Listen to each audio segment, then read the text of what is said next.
मेरे पिताजी आ गए तो प्रणाम किया, पिता के चरणों में प्रणाम किया। लेकिन हिरण्यकश्यप ने कहा प्रणाम तो तू मुझे करता है लेकिन मेरी आज्ञा का पालन क्यों नहीं करता है। लेकिन प्रहलाद जी ने कहा क्या बात है पिताजी, ये बता तू राम के नाम को क्यों नहीं छोड़ता है। और लेकिन दुष्ट एक बात सुन, ये भोजन कहां से आया तेरे पास, भोजन किसने दिया।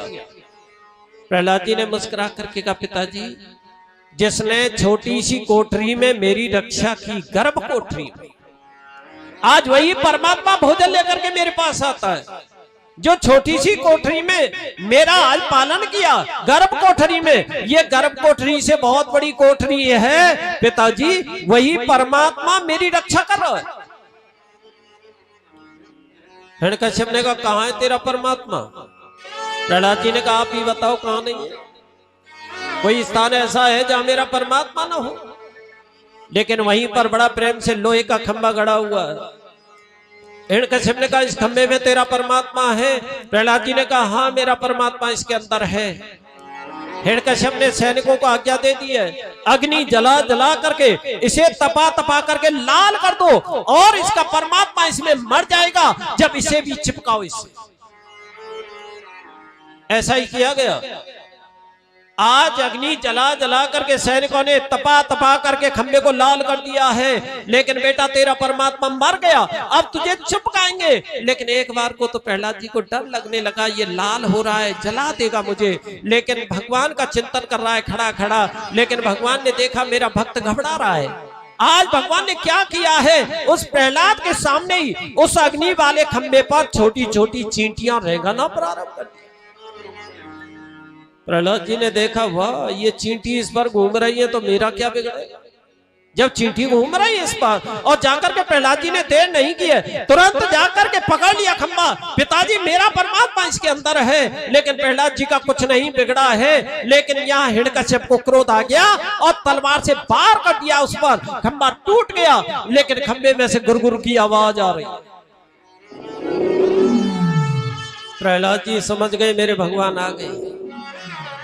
हिरण्यकश्यप ने कहा कहां है तेरा परमात्मा। प्रहलाद जी ने कहा चिंता मत करो पिताजी अभी आएगा मेरा परमात्मा। आज वही भगवान अवतार लेकर के आ रहे हैं। कौन से भगवान थे, नरसिंह भगवान। बोलिए नरसिंह भगवान की जय। आधा शेर का शरीर है और आधा मनुष्य का शरीर है। आज बना करके विकराल दाढ़ें हैं भगवान की, चौकन्ने कान हैं। आज तलवार की तरह जीभ लप लप आ रही है, निकल करके जब आ रहे हैं पूंछ को हिलाते हिलाते। आज हिरण्यकश्यप पैंतरा बदल रहा है, मारने लगा है। लेकिन भगवान ने तलवार को छुड़ा करके फेंक दिया। पूरे दिन युद्ध करते रहे उससे। पूरे दिन युद्ध क्यों किया, क्योंकि वरदान मिला हुआ था उसे न रात्रि में मरेगा न दिन में। अब दिन में वो मरता नहीं, पूरे दिन युद्ध करते रहे। जब संध्या का समय हो गया, दोनों समय मिलने वाले थे, तब जाकर के भगवान उसे पकड़ करके और देहली के बीच में, दरवाजे के बीच में बैठे, घुटनों पर डाल रखा है। अब तो मैं तुझे जिंदा नहीं छोड़ूंगा। लेकिन वो तो बड़ा बड़ा हंस रहा है, मैं कभी नहीं मरूंगा, मैंने वरदान मांग रखा है। क्या वरदान मांगा है, न पृथ्वी पर मरूं न आकाश में मरूं। भगवान ने कहा तो बेटा मैंने घुटनों पर डाल रखा है तुझे, न पृथ्वी पर है न आकाश। लेकिन हिरण्यकश्यप ने कहा अभी नहीं मरूंगा मैं। क्यों, मैंने ये मांगा था ना अंदर मरूं ना बाहर। भगवान ने कहा तो बेटा इसलिए तो मैं दरवाजे में लेकर के बैठा हूं तुझे, बीच दरवाजे में, न अंदर है ना बाहर है। अब तो मरेगा, नहीं मरूंगा मैं। मैंने ये मांगा है सृष्टि में तुमने जितने जीव बनाए ना, किसी के हाथ से मेरी मृत्यु नहीं होनी चाहिए। भगवान ने कहा तो मेरे जैसा जीव कभी ब्रह्मा की सृष्टि में तूने देखा है क्या। एक बात सुन ले, ये ब्रह्मा मुझे नहीं बनाता है, मैं ही ब्रह्मा को बनाता हूं। मैं ब्रह्मा की सृष्टि में नहीं हूं। आज आधा मनुष्य आधा शेर, ऐसा कभी पैदा नहीं किया ब्रह्मा जी ने। अब तो मरेगा, नहीं मरूंगा। मैंने ये मांगा है, मैं किसी तलवार से नहीं मरूंगा। भगवान ने कहा तो बेटा मेरे हाथ में तो कोई तलवार है नहीं, कोई अस्त्र है ही नहीं। मारूंगा तुझे बिना तलवार के ही मारूंगा, नहीं मारूंगा। मैंने ये मांगा था, तुमने ये 12 महीने में यानी एक वर्ष में 12 महीने बनाए ना, किसी भी महीने में मेरी मृत्यु नहीं होनी चाहिए।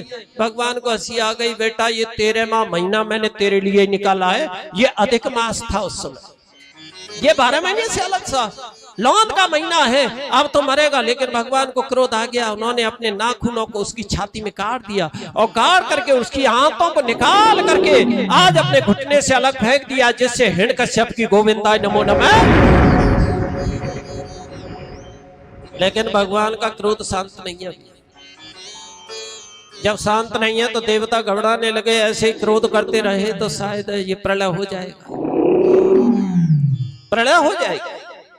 लेकिन जाकर के देवता गए, ब्रह्मा जी गए, आज स्तुति गाने लगे। लेकिन भगवान ने जब दहाड़ लगाई ना तो बेचारे कांप के भाग गए।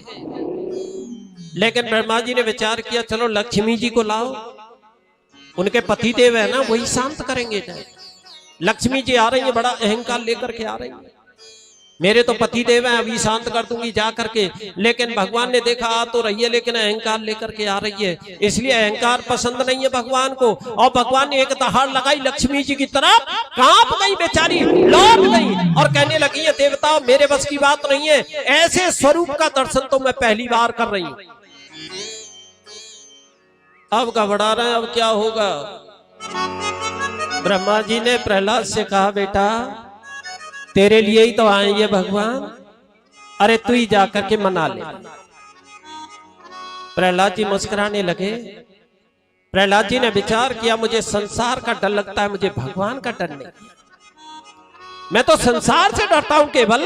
आज बड़ा प्रेम से आ रहे हैं और एक ही बात कहते आ रहे हैं, भगवान ये ब्रह्मा जैसे देवता तुम्हारी स्तुति करके चले गए, क्या आप इस छोटे से बालक की स्तुति से आज प्रसन्न हो जाओगे। भगवान ने देखा मेरा भक्त आ रहा है, धीरे धीरे क्रोध शांत हुआ। जितने प्रहलाद जी बढ़ रहे हैं ना, उससे कहीं दूना भगवान दौड़ लगा करके जा रहा है प्रहलाद जी के पास में। आज दौड़ करके प्रहलाद जी को अपनी गोद में ले लिया है भगवान ने और अपनी गोद में बिठाया और बिठा करके जिह्वा से चाट रहे हैं। धीरे धीरे बात भी कर रहे हैं, बेटा मुझे क्षमा कर देना। धन्य है प्रहलाद के लिए आज भगवान भी क्षमा मांग रहे हैं। क्यों? इन दुष्टों ने तुझे बहुत सताया, लेकिन मैंने आने में बहुत समय लगा दिया है, इसलिए मुझे क्षमा कर देना बेटा।